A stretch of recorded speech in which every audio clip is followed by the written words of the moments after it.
Assalamualaikum warahmatullahi wabarakatuh. Waalaikumsalam warahmatullahi wabarakatuh. Selamat datang teman-teman semua. Selamat datang di podcast kami, podcast FIK Perdana yang dilakukan pada hari ini. Bersama saya, Muhammad Renaldi, selaku host yang akan memandu pada sesi kali ini. Kita akan membahas mengenai penyakit yang sedang viral pada kali ini, yaitu penyakit cacingan. Penyakit cacingan ini sering terjadi di masyarakat Indonesia. Sekarang pun juga lagi sedang viral-viralnya, yaitu penyakit yang diderita oleh Ananda Raya.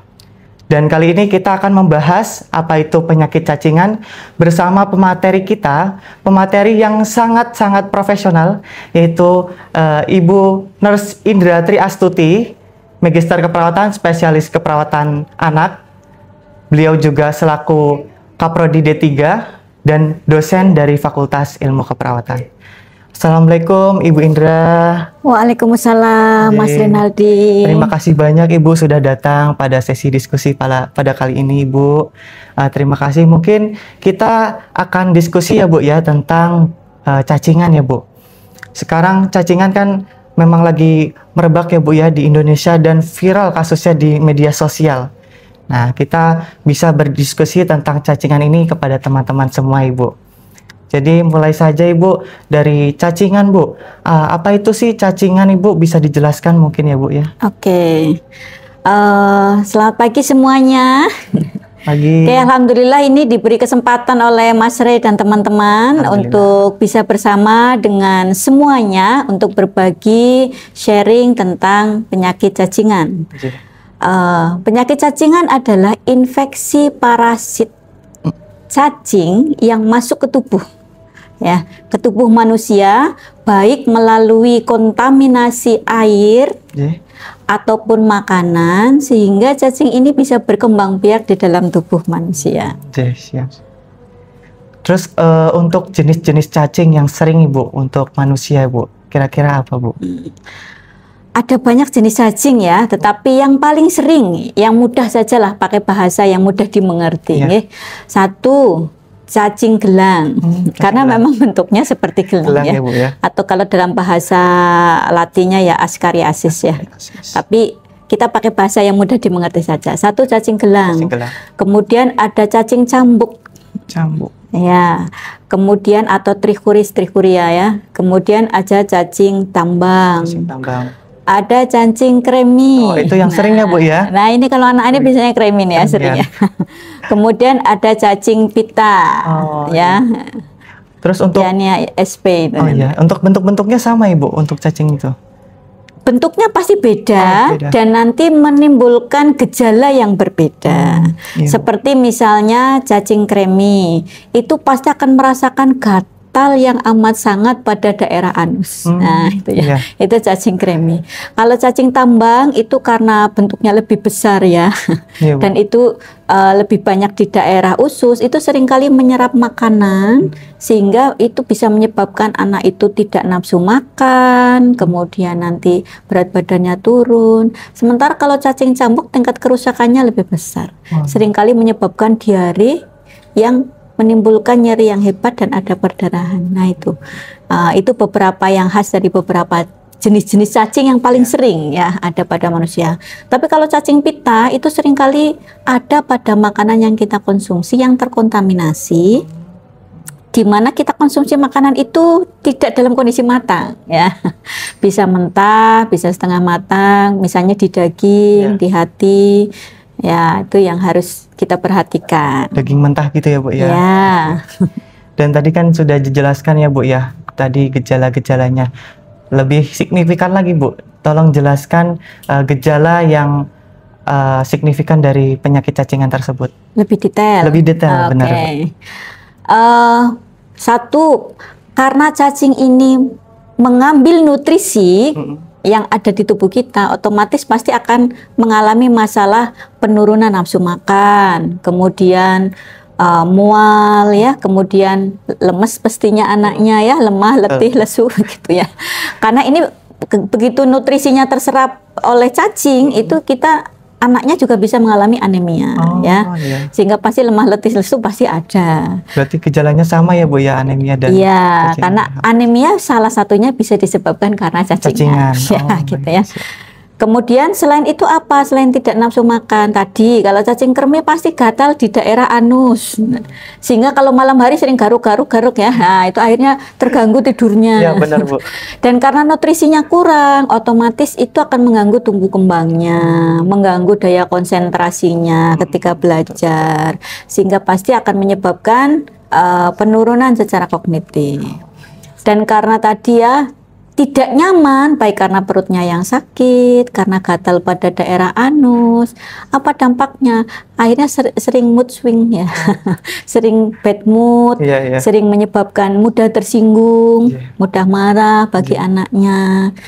Dan biasanya karena berat badannya turun karena nutrisinya terserap cacing, ya, anaknya kelihatan badannya lebih kecil tapi perutnya lebih besar. Apalagi kalau cacingnya cacing tambang, ya, cacing pita, cacing gelang. Kalau cacing kremi kan lebih banyak di anus nih. Benar Bu.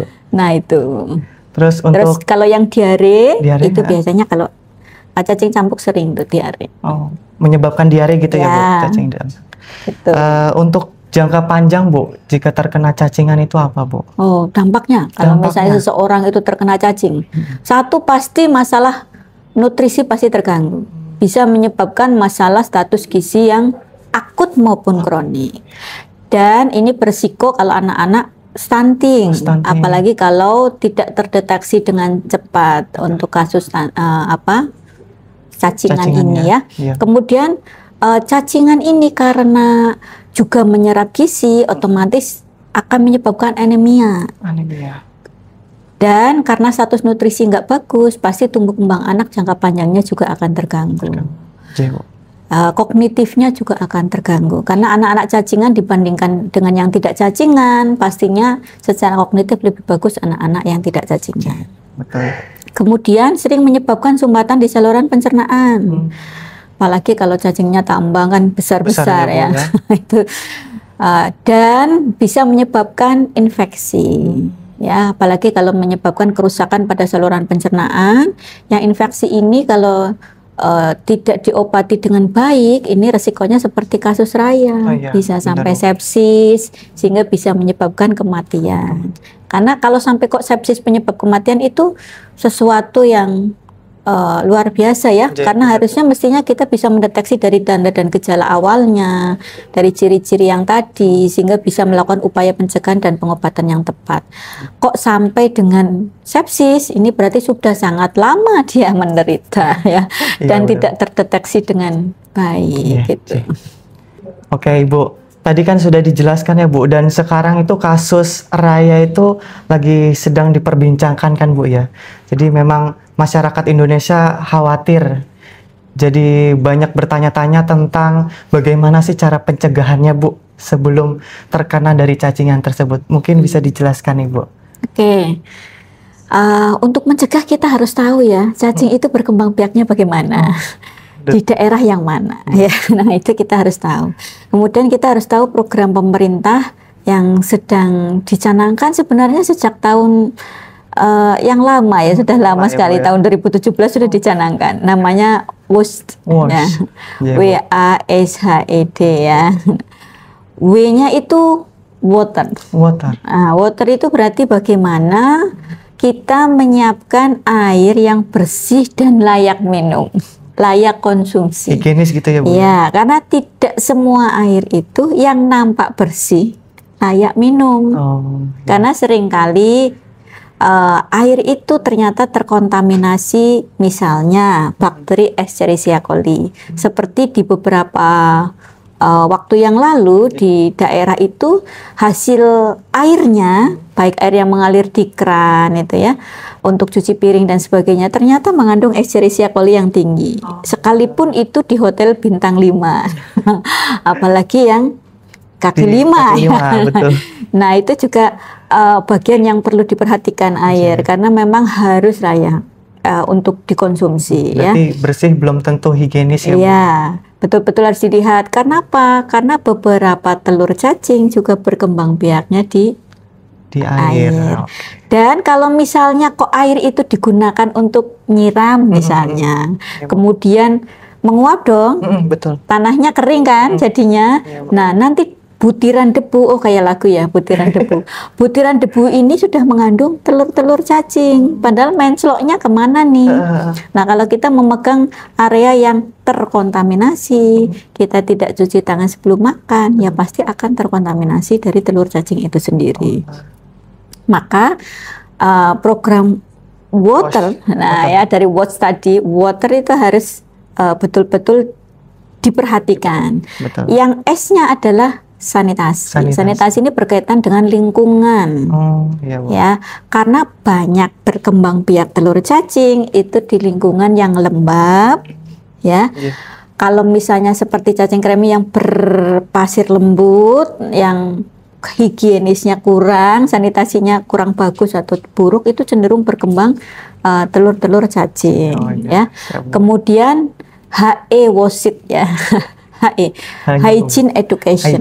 Nah itu penting, edukasi ke masyarakat bagaimana cara mencegah agar tidak cacingan. Contohnya hand hygiene, ya. Hand hygiene itu bagaimana menjaga kebersihan tangan, mulai dari potong kuku, kemudian cara cuci tangan yang baik dan benar, kemudian kapan saja harus cuci tangan, misalnya dari bepergian cuci tangan sebelum menyentuh makanan, ya, sebelum setelah dari kamar mandi baik BAB maupun BAK, kemudian misalnya ya, biasanya kan kita tidak memperhatikan itu. Betul, dan memperhatikan hygiene education itu termasuk kebersihan dari makanan. Contohnya ketika kita makan buah harus dicuci dengan air yang mengalir yang bersih, setelah itu dibilas pakai air yang matang. Ya, air matang itu kan air yang layak minum. Sehingga air keran yang mungkin terkontaminasi itu sudah kita siram menggunakan air yang bersih yang layak minum. Jadi buah itu kalau dikonsumsi tidak mengandung bakteri, larva cacing, telur cacing, apalagi sayuran juga sama, ya. Beberapa kalau di Cina misalnya kan kebiasaan kalau mencuci sayuran pasti dikasih garam. Nah itu salah satunya adalah mematikan, gitu ya. Tapi orang Indonesia nggak punya kebiasaan itu, ya, mencuci sayurnya diberi garam dulu.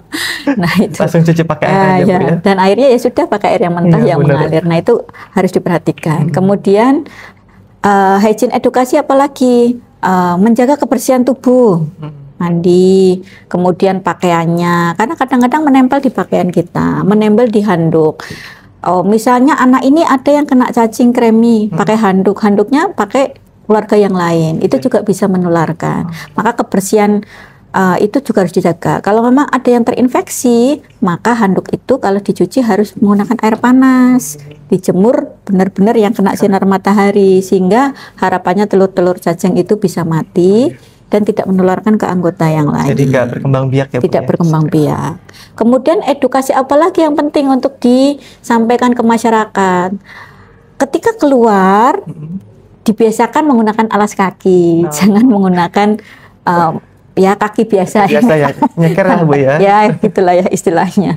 Karena itu potensial untuk tertular atau terinfeksi parasit cacing ini masuk, baik melalui pori-pori, baik melalui kontaminasi sentuhan tangan kita, kaki dan sebagainya, ya.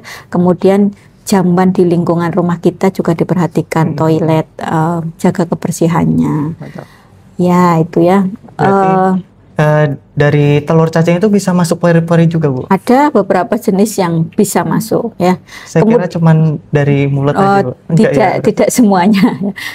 Kemudian misalnya tadi berenang, ya, kan kadang-kadang airnya kalau di kolam renang kan sudah diberikan istilahnya apa ya, kayak kaporit gitu, ya. Nah sehingga itu untuk membunuh sebenarnya bakteri dan telur-telur cacing. Ya. Tapi kalau berenangnya di sungai, ya di danau, wah kita nggak tahu hygiene-nya. Nah itu yang bisa menyebabkan kita tertular cacingan karena itu. Nah itu juga harus diedukasikan.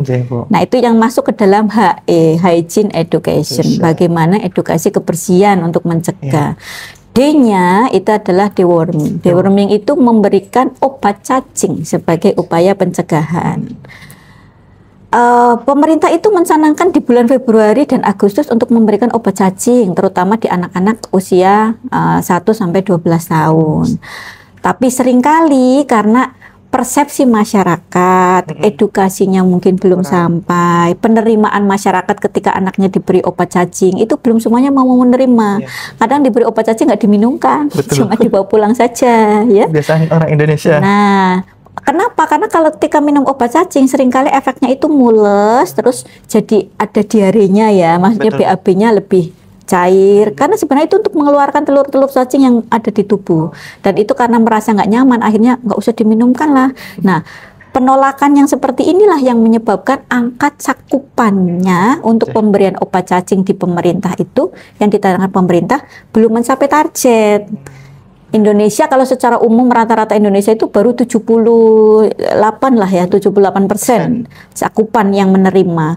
Tapi di beberapa daerah itu masih 30-40% mau menerima pemberian obat cacing. Jadi dewormingnya belum berhasil. Sehingga untuk menurunkan angka cacingan yang ditargetkan kurang dari 10% itu masih relatif sulit. Ya, Bu, ya. Ya, karena Indonesia angkanya sekarang 20-30%, ya, di tahun 2024. Padahal targetnya kurang dari 10%. Ya, Bu. Nah, itulah pentingnya tadi program WASH tadi, hygiene education, dewormingnya itu berhasil. Sehingga upaya pencegahannya itu benar-benar bisa terwujud dengan baik. Sehingga mampu menurunkan angka cacingan di Indonesia. Berarti dari WASH itu ya, Bu, ya, kita bisa mencegahnya ya. Terus untuk pertanyaan yang terakhir, Bu, kalau semisal kita sudah terkena cacingan, itu langkah penanganan yang wajib kita langsung diberikan itu apa, Bu? Nah, kalau kok kita merasakan gejala cacingan tadi ya, sebaiknya kita periksa. Karena nanti ada beberapa pemeriksaan untuk lihat jenis cacingnya apa. Misalnya kalau cacing kremi itu ada pemeriksaan pita yang nanti ditempelkan di anus untuk lihat jenis cacing kreminya seperti apa ya. Kemudian pemeriksaan nanti USG abdomen untuk lihat apakah cacingnya juga sudah, kalau cacingnya sudah banyak nih berkembang biak, itu bukan cuma di sistem GI tract atau pencernaan saja, tapi bisa jalan-jalan ya sampai ke paru tuh cacingnya ya, atau ke organ yang lain, itu kan yang bahaya.